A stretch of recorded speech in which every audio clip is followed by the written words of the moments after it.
Mga pasahero nga sakay sa usa ka van ang giingong giharang ug gipasakitan ang ubang lalaki nga sakay sa giingong mga armadong lalaki sa Maging Lanao del Sur. Gipasangilan kuno nga flying voters ang mga biktima. Si James Paulo Yap alang sa dugang detalye. Nagkasamad-samad kining mga lalaking pasahero sa usa ka van. Dihang gikulata matud pa sila sa mga armadong lalaki. Human gipara ang ilang gisakyang van sa barangay Bato-Bato, Maging Lanao del Sur niadtong Miyerkules, sumala sa mga biktima.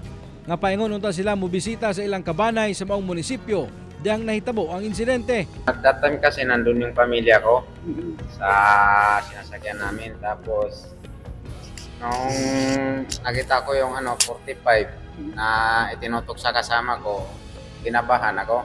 Tapos dinipinsahan ko yung sarili ko, gumanon ako. Tapos biglang na din to ng 45.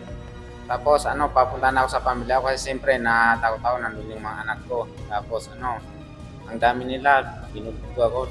May pa dito, may pasa pa dito. Maayo na lang kay wala hilap di ang mga pasaherong babae ug mga bata sulod sa van. Apan pipila kanila, matud pa ang nagkatroma tungod sa insidente. Gikumpiska sab kuno ang ilang mga cellphone. Hinuon human sa pipila ka minuto, giboyan ra ang mga biktima. Apan gibaharan nga dili na mobalik sa lugar.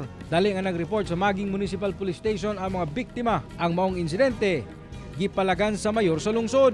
Gipasanginlan kuno nga mga flying voters ang sakay sa van. Akong flying voters pa ni nganong sayo kayo. Ikaduha, ang kanang issue sa flying voters naman ay legal na basis. Pwede man na nila contest sa mga sa COMELEC o sa mga courts. Nganong mangharang silang tao, di man na pwede.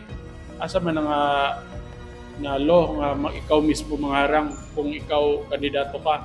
Niya, nagpagawas pagidugta imong mga tao og pusil. Naglusad na og hot pursuit operation ang kapulisan sa Maging Lanao del Sur batok sa mga giingong nanghulga sa mga biktima. Ako si James Paulo Yap, 1 Mindanao.